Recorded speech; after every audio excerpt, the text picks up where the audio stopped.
All right, guys, what's going on? Welcome back to the Everything College Football Podcast. Today, me and Nick will be doing our 2022 preview and prediction for the Indiana Hoosiers. This is a team that did not meet expectations one bit last season. It was one cluster after another. Just a big, massive disappointment. But Tom Allen is back for his seventh season. 26-32 record overall. He's a player's coach. They love him. The guy they love playing for. I'm glad to see him in Indiana. Hopefully, he can stick around. Offensive coordinator Walt Bell gets fired at UMass. Very unsuccessful stint there. Him and Adam Henry will share the play calling duties. Henry spent many years in the NFL, most recently with the Cowboys, so some nice experience there. And Chad Witt, his first year as the defensive play caller, previously with Minnesota Golden Gophers as an assistant. Looking at this offense, speaking of being a big disappointment, this offense was 123rd in scoring. Michael Penix was just not the same from his torn ACL. That was his second torn ACL. From a confidence standpoint, he was just not there, and it struggled. It was not there, and the rest of the offense struggled immensely. They were 113th or worse in all categories. You'll see them at the top of the screen. Connor Blaswick, though, Nick, he comes over from Missouri, 2,500 yards, 16 touchdowns, 11 picks, a two-year starter. What do you think he can provide at an offense that was very stagnant last season? This offense was poor across the board last year. Like you said, Penix just didn't quite feel the same after the ACL injury. They're bringing Blaswick from Mizzou. You know, he two-year starter there, 2,500 yards in 2021, 16 touchdowns. He's a solid player. Definitely can make some plays if need to with his feet. I like what he can do with the ball, but I just don't know what type of production they can expect out of him coming from Mizzou. That offense wasn't even that great in Columbia. He comes to Indiana. This offense really struggled last year, 17.3 points per game. The yards per game was poor. It's going to be interesting to see what type of work they can do with this. I don't really trust this quarterback at all. That their quarterback room's not very deep. You know, they have Jack Tuttle as a backup, not very strong, not very promising in him. So it's very interesting to see what they're going to be able to do with this quarterback room. Blaswick really didn't develop last year like we envisioned. He had a pretty impressive freshman season. This past year, not so much. And then he misses the bowl game. Brady Cook takes over, looks good, and then he decides to transfer out. So we'll see what he can do from a leadership standpoint as well. It was still a very stagnant running game last year. Coming into this year, I knew exactly how one-dimensional this offense was. Figured Stephen Carr could give them some juice, and he did. But overall, the interior offensive line didn't get any better one bit. And now they restart from square one. You know, they were just an inch better than they were in 2020 last year, but only 114 yards per game. That's not great. They do add two transfer backs. Sean Shivers, physical runner from Auburn, and Josh Henderson from North Carolina. How do you feel about this running game? I really don't have much to say about it because it's not been very good the last 2 years. It's not a talent standpoint in the backfield. I think the offensive line is just not good enough. 114 yards on the ground per game. It's just not good enough in the Big Ten. You know, it's not really working. I like the pickup of Shivers from Auburn.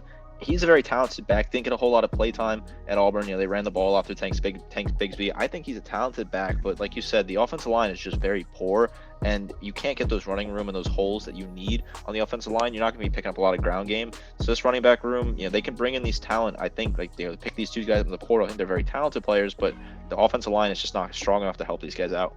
Yeah, that offensive line struggled for most of last season. Getting room on the ground again, been a long-standing issue here with this program.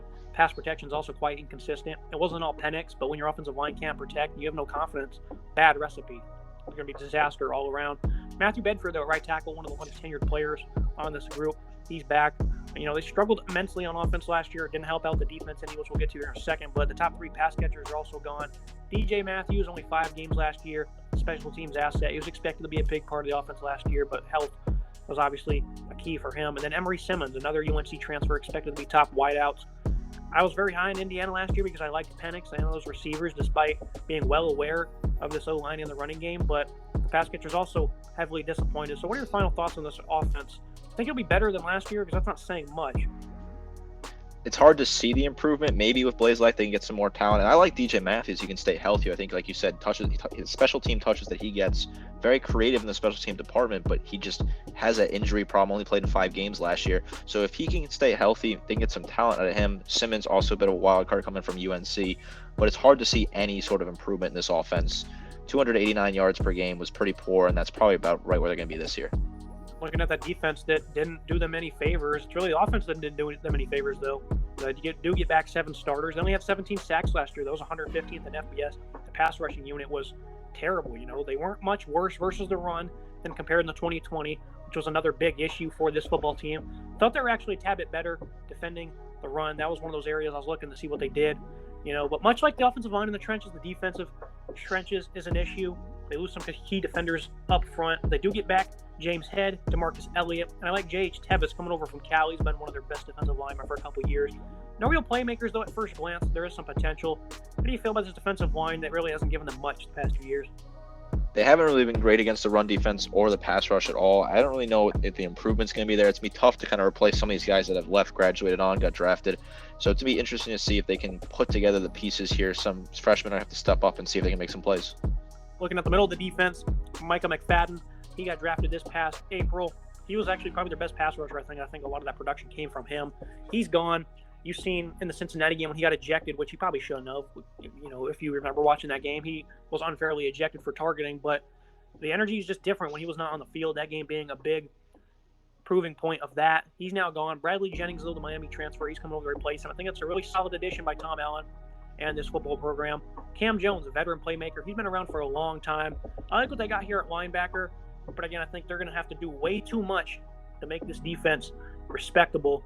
How do you feel about the middle of this defense now replacing an all Big 12 caliber linebacker?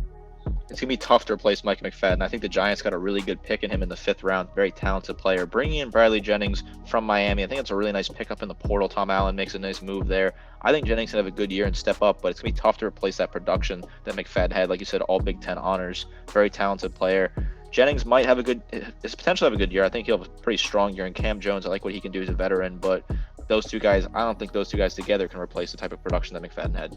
McFadden, 6.5 of the team's 17 sacks. That shows you what you did. And they didn't blitz him a whole lot, I don't think. You know, but he certainly made his presence felt off the edge.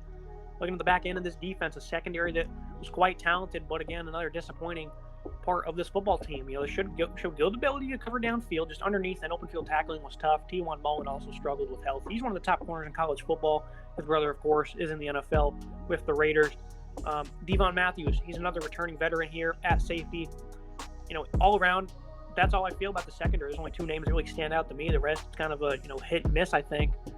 Last year just wasn't a bad unit. They just weren't put in a lot of good situations because of the offense. How do you feel about this back end and overall this defense in 2022?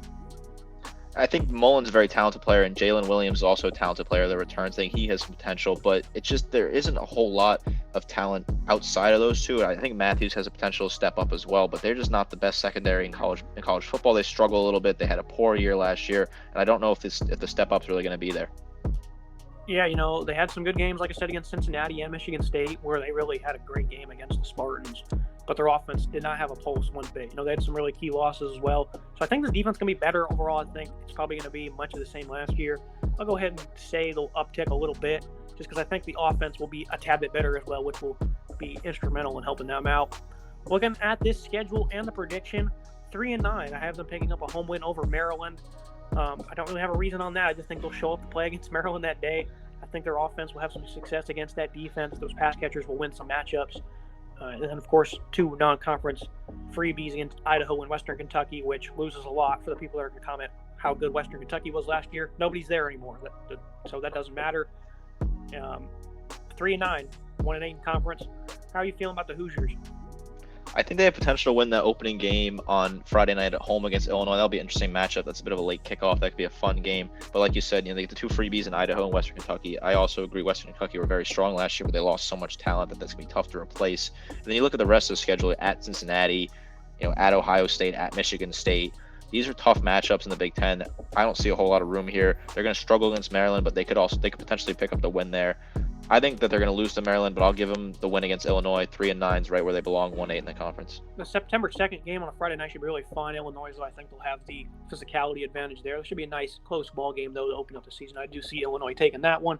That's going to be it for today's episode. Make sure you guys like, subscribe, comment. Nick, as always, thank you for joining me. Thank you so much. See you guys next time.